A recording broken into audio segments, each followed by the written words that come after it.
I'm in the mood for a widely underrated game. A game that was never really that good due to its reputation, but has received enough love to get a modern gen remake. Lucky for me, I think I have found said game. This game is loved by millions, whether it be the game itself or the IP within the game.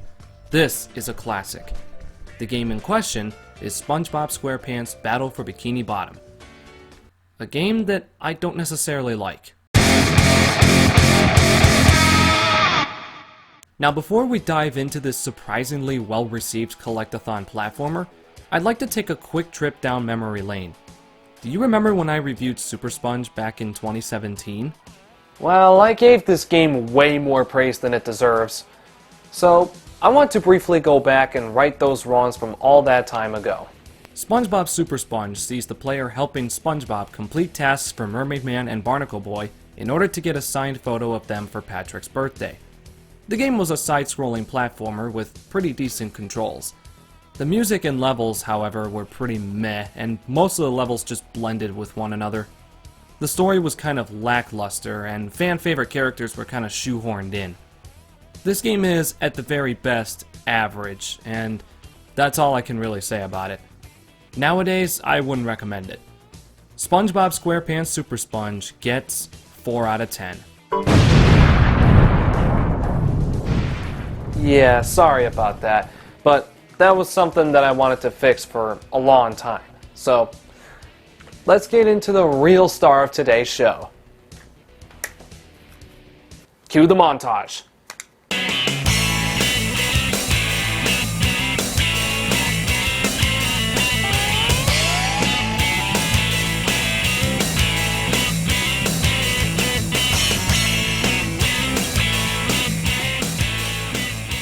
SpongeBob SquarePants Battle for Bikini Bottom was released on Halloween 2003 in North America and November 28th in Europe.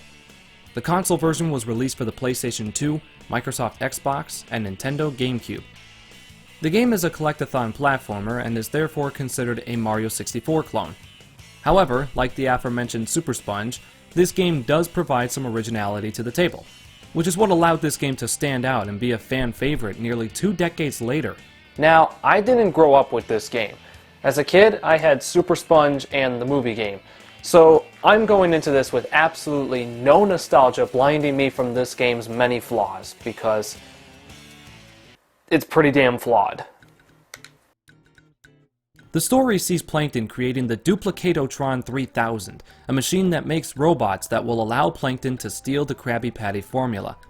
However, things go wrong quickly when he forgets to set it to obey before flipping the switch. No! Oh, my good China! So it is up to SpongeBob, Patrick, and Sandy to stop the robot rampage.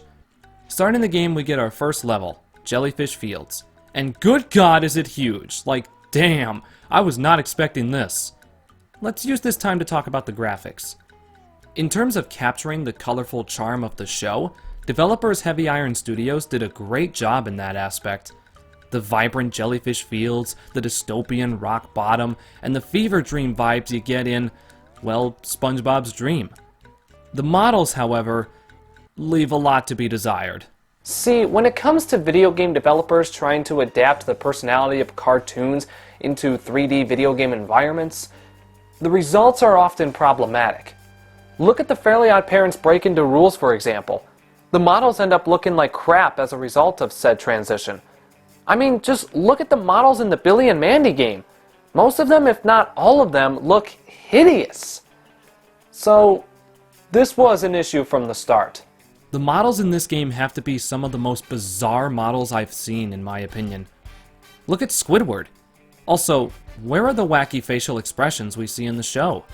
Even Revenge of the Flying Dutchman got that right, to an extent. Also, check this out. You can actually see inside Mrs. Puff. Yikes. So, let's forget about that. There are 3 main bosses in this game. Robot Sandy at the Poseidome, Robot Patrick at Industrial Park, and Robot SpongeBob at the Chum Bucket. In addition to them, we also get 3 mini-bosses that appear at the end of Jellyfish Fields, the Mermalair, and Dutchman's Graveyard.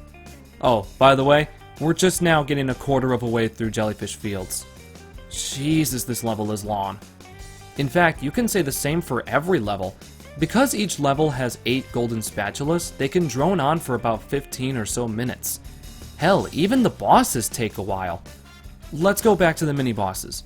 We confront King Jellyfish in Jellyfish Fields, the Flying Dutchman in his graveyard, and in the Mermaid Lair, Mermaid Man's arch rival.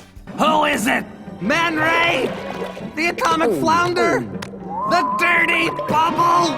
No, worse than that. Who could be worse than the dirty bubble? Prawn. Prawn! Oh no, not Prawn! Wait, who's Prawn? Did someone call? Oh, you. Yeah, Prawn exclusively appears in this game and then never again. Strange.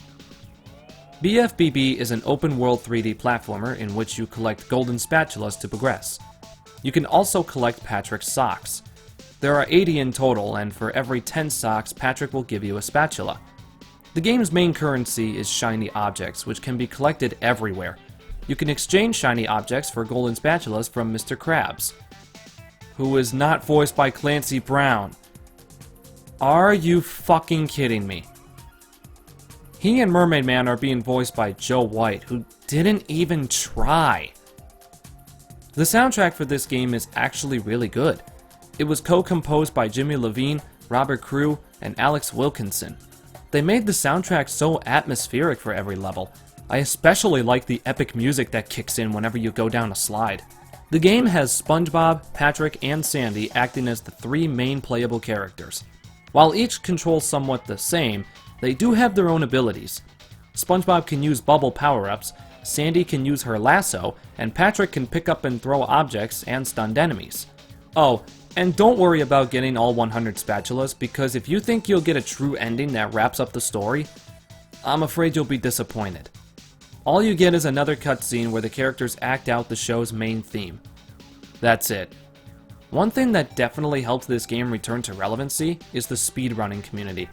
That's more or less due to 2 major exploits that get used in runs that allow players to finish an any percent run in roughly 47 minutes. The first exploit is called Cruise Boosting. By pressing both the Sponge Bowl and Cruise Bubble buttons on the same frame while facing a wall, SpongeBob's Sponge Bowl momentum will be carried over. This allows SpongeBob to move twice as fast until you throw another Sponge Bowl. Another exploit is called Skee Ball Abuse, or SBA for short. This involves enabling the out-of-bounds glitch. The player would grab Patrick and throw 2 stone tikis over to the skee ball minigame located at Goo Lagoon. Line them up perfectly in the 30 hole, switch to SpongeBob, line up your shot, and within a minute or so, you'll instantly have 99,999 shiny objects. And now for a segment I haven't done in forever. Did you know?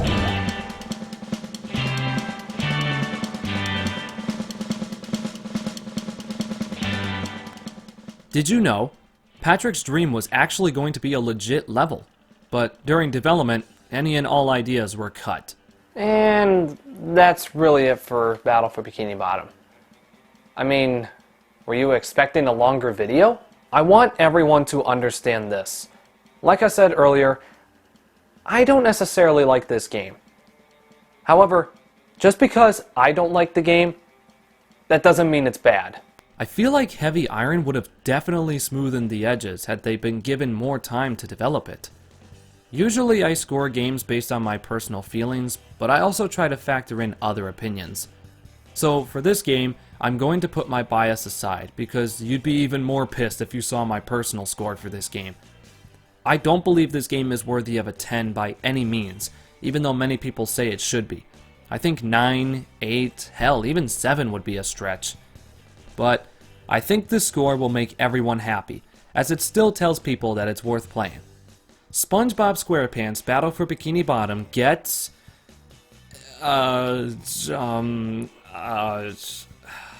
fuck it, I'll give it a 6. Remember, this is not a game I can necessarily stand, but I understand that there are many people out there who love this game. I also understand that it's a surprisingly good licensed game, which is something you don't get to say often. Now, I know what a lot of you are thinking, and no, I'm not going to talk about Rehydrated because that is one of the worst remakes I ever played. Now, I know this was kind of short, so I wanted to take a few minutes to share my genuine thoughts about this game. I do like the graphics, the voice acting to an extent, and the soundtrack. I thought the controls were pretty good too. However, the models, the difficulty of certain levels, and the length of them are what keep me from wanting to get all the spatulas. Thanks to never playing this game as a kid, I don't have the excuse of having nostalgia for it. This meant that I can sit down and give this game an unbiased look. I really hope fans will welcome this different opinion, as they probably have never heard one that was negative. Or maybe they won't. Well, no matter what anybody says, I will stand by what I said throughout the video.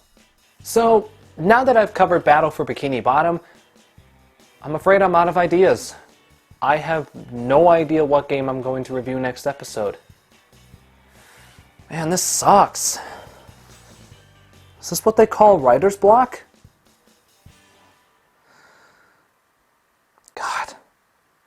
What should I do?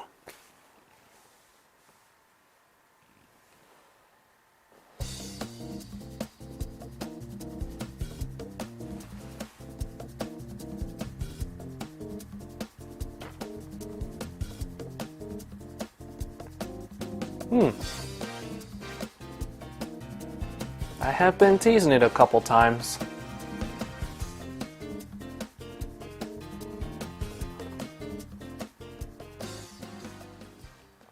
I'm looking forward to channeling my inner weeb.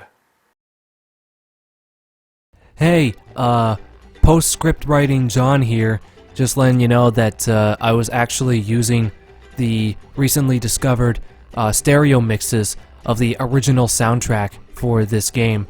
And you can go to the link in the description down below. It's going to be the first link to the Rehydrated Steam page, because available for you right now for a very low price of $4.99, you can purchase and download the soundtrack that I used in this video. So go check that out. It's actually really good. For anybody who's played Battle for Bikini Bottom for a long time and has been used to the old mono soundtrack, hearing the stereo soundtrack for the first time is going to blow your mind and your ear holes. So go ahead and give that a listen. Again, link is in the description. The video is now over. Good night.